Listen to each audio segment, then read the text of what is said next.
2015 की Halloween ewe की बात है। मैंने अपनी दो दोस्त मीरा और जिया के साथ स्लीप ओवर का प्लान बनाया था। हम सब दोपहर के 3 बजे मिले और फिर मेरे घर के पीछे वाले बगीचे में हमने अपना टेंट लगाया। हमने अपना टेंट पीछे लगे बहुत पुराने गेट के पास लगाया। सब कुछ सेट हो जाने के बाद हम ट्रिक और ट्रीट खेलने के लिए चले गए। उस समय शाम के 7 बजे थे।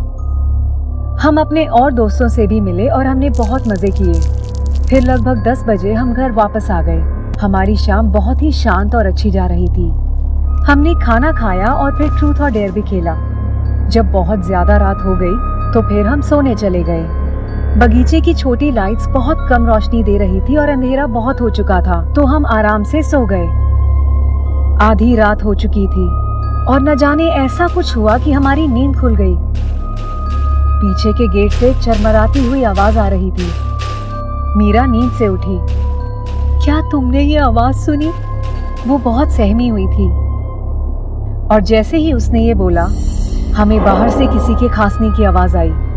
हम सब नींद से जाग गए। जिया ने मीरा का मुंह अपने हाथ से बंद कर दिया ताकि वो डर के मारे चिल्ला ना दे। हम लोग वहीं चुपचाप बैठ गए और जैसे ही वो भारी आवाज हमारे कानों में पड़ी, क्या तुम बच्चों को कैंडी चाहिए? आवाज से वो कोई बूढ़ा आदमी लग रहा था। गेट खटखटाने की आवाज फिर से आने लगी। मैं जानता हूँ तुम सब यही हो। मीरा की आंखों में आंसू भर गए और वो डर के कारण एकदम मूर्ति बन गई थी। तभी जिया ने मेरी तरफ देखा और इशारा किया। उसने मुझे अपनी उंगलियां दिखाते हुए 3 तक गिनना शुरू किया।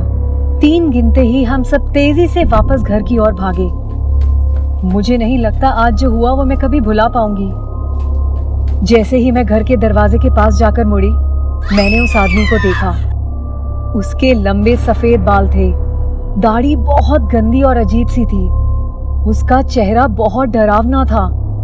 ऐसा लग रहा था कि वो कोई भूत था।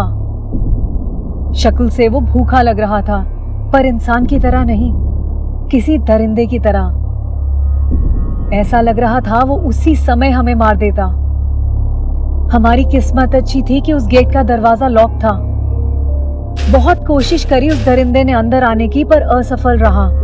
कुछ देर बाद उसने अपनी पीछे की जेब से कुछ चमचमाता हुआ निकाला। वो एक बड़ा खंजर था। मैंने अपनी आंखों से देखा।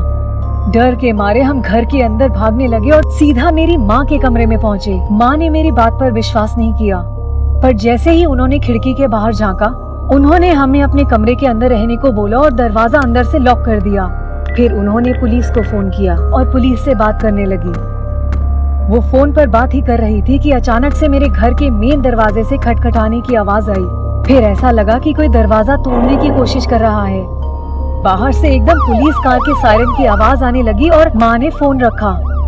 सायरन की आवाज सुनते ही वो दरिंदा वहाँ से भागने लगा और थोड़ा दूर जाते ही वहाँ से गायब हो गया।